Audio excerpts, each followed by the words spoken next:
السلام عليكم، أنا أحمد سمير، أهلا بكم في فيديو جديد.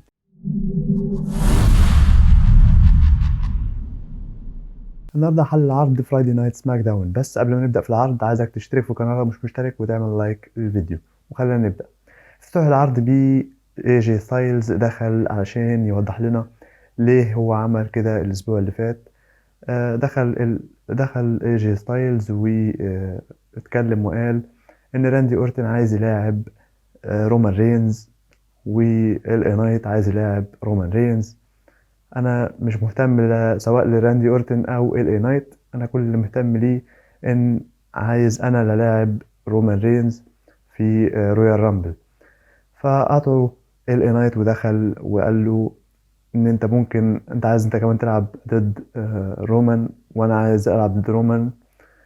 محدش هيلعب ضد رومان الا انا. ودخل لي اي جي ستايلز علشان يقول له ان انا احق بالمباراة دي بعد اللي حصل لي في كراون جول.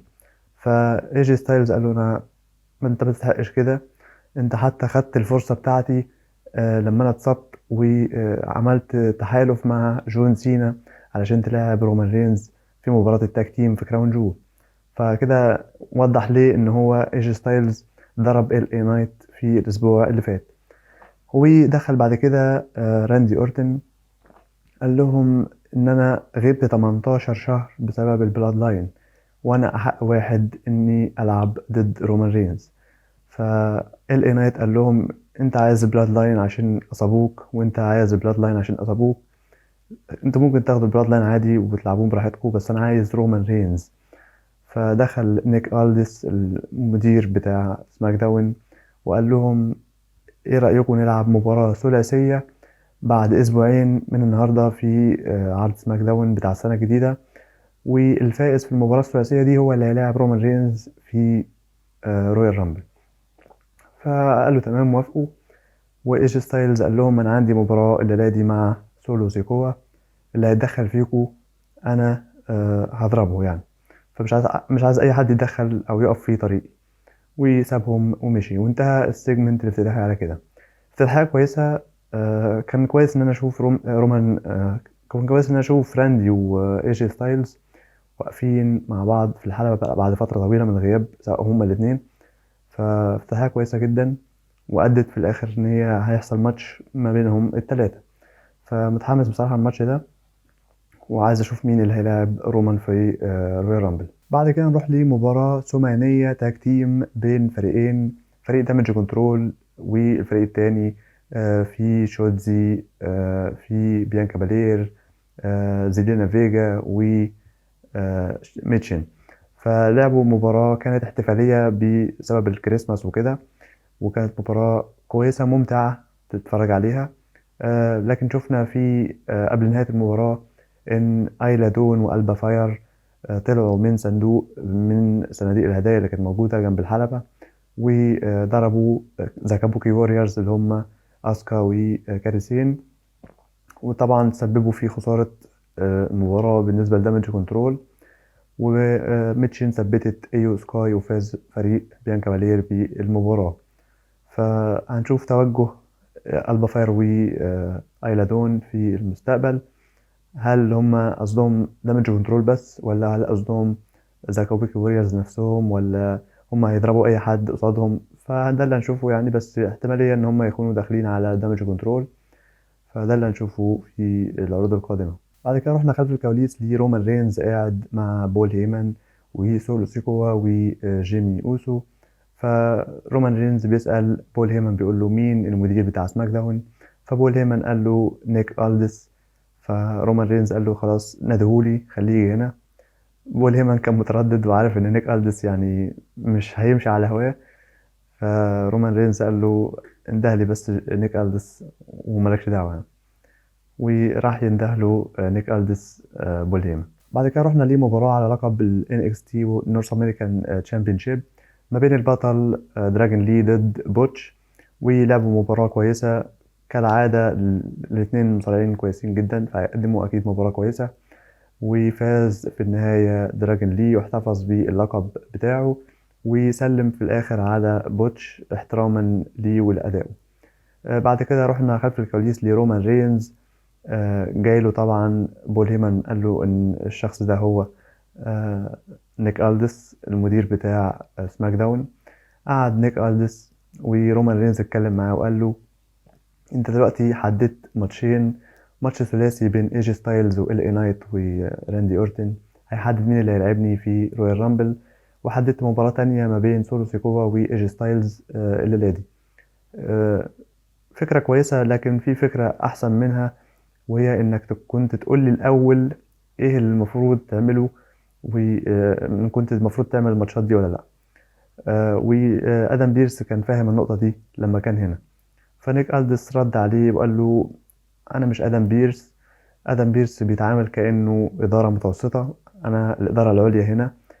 وبالنسبة لسولو سيكوا أنا شايف إنه شخص قوي ويعتمد على نفسه، وقدر يتعامل مع جون سينا في مباراتهم بطريقة أنت ما عرفتش تتعامل بيها مع جون سينا بنفسك. ف...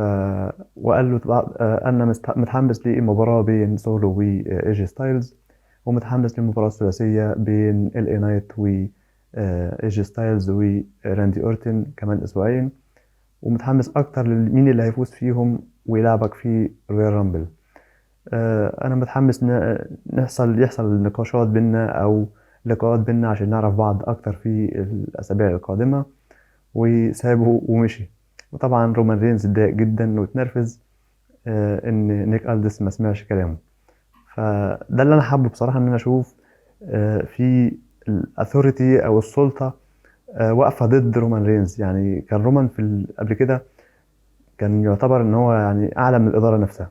لا، انا عايز اشوف ان الاداره هي اعلى من رومان، عشان يكون في قصه قويه ما بين الاداره ورومان، فبالتالي هيكون ممتع اكتر. بعد كده رحنا لمباراة بين كيفن اونز وكارميلو هيز في البطولة اللي هتحدد المصنف الأول للقب الولايات المتحدة.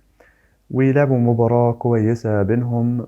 كارميلو هيز زي ما قلت الأسبوع اللي فات عاجبني بصراحة الولد ده، لأني ما كنتش بتابع انكس تي، فما شفته في العروض الرئيسية بصراحة يعني موهبة كبيرة جدا.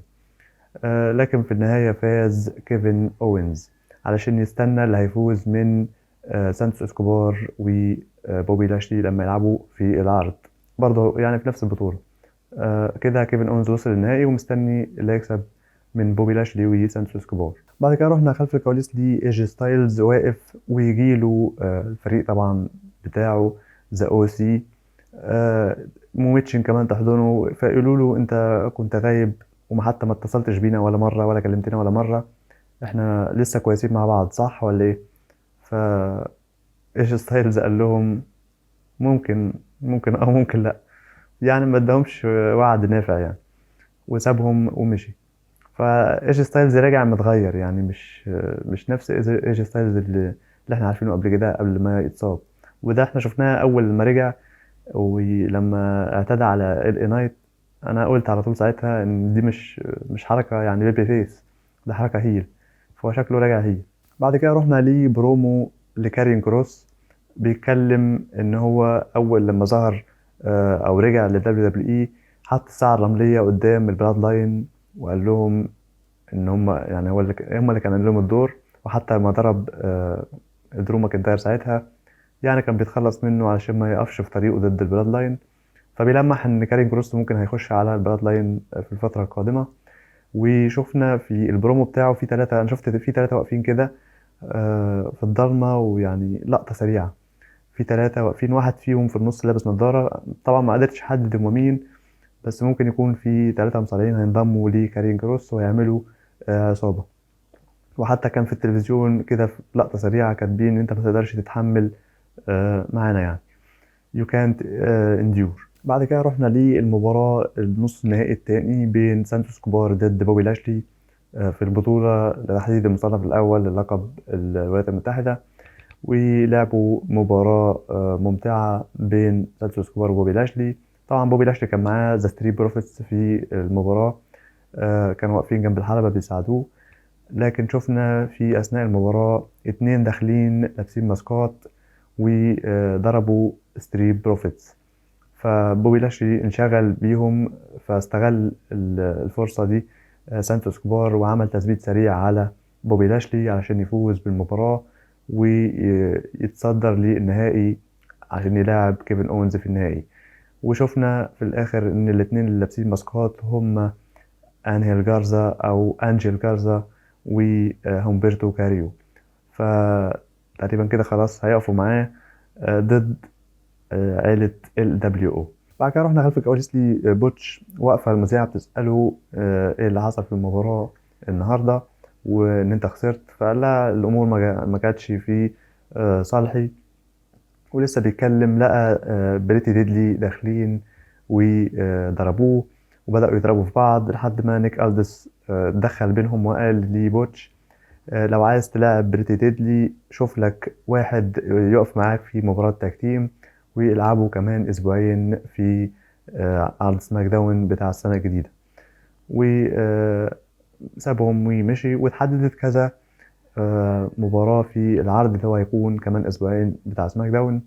طبعا النهائي بين سانتوس اسكوبار و كيفن اونز هيحددوا مين اللي هيلاعب لوجان بول، ومباراة بين ميتشن ضد ايو سكاي على اللقب بتاع ايو سكاي. وطبعا المباراة الثلاثية بين راندي اورتن وال اي نايت واي جي ستايلز اللي هتحدد مين اللي هيلاعب رومان رينز في رويال رامبل. وشفنا برومو من لوجان بول بيتكلم عن كيفن اونز وسانتوس اسكوبار، بيقول لهم انتوا مش هتقدروا تفوزوا باللقب ده، وانا افضل حامل للقب الولايات المتحدة في التاريخ. يعني ما لعبش لو ماتش واحد ويقول انه حامل افضل حامل لقب. فتمام مش مشكلة. بعد كده نروح للمين ايفنت، مباراة بين ايجي ستايلز وسولو سيكوا، ويلعبوا مباراة كويسة، وكويس ان احنا نشوف ايجي ستايلز بيرجع للحلبة، كنا مفتقدينه بصراحة وبيضيف للعروض. شفنا اثناء المباراة تدخل من رومان رينز على ايجي ستايلز ويبدأ ضرب فيه، فيعمل برضو يبدأ يضربه ايجي ستايلز علشان يجيله سولو سيكوا ويبدأ ضرب فيه هو ورومان. فيجي يساعد ايجي ستايلز راندي اورتن يدخل ويساعده علشان يجيله من ظهره جيمي اوسو ويجتمعوا التلاتة عليهم هما الاتنين.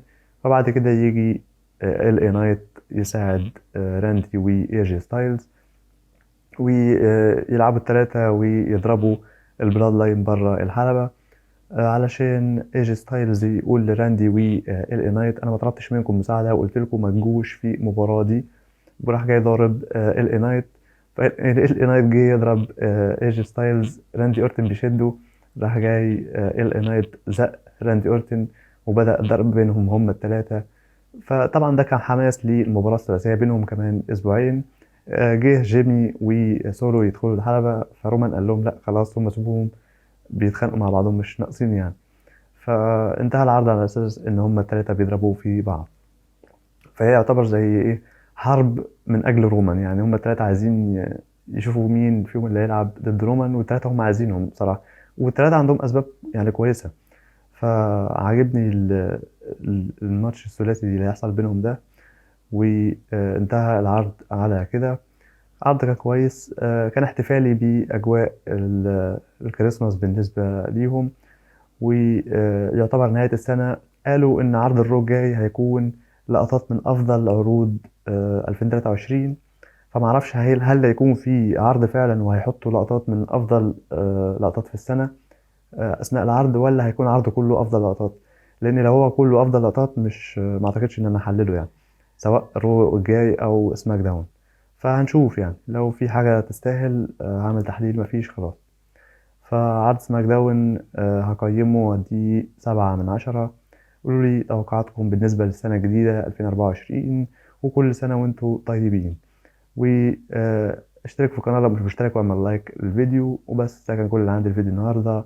أنا أحمد سمير، أشوفكم إن شاء الله في فيديو جديد. سلام.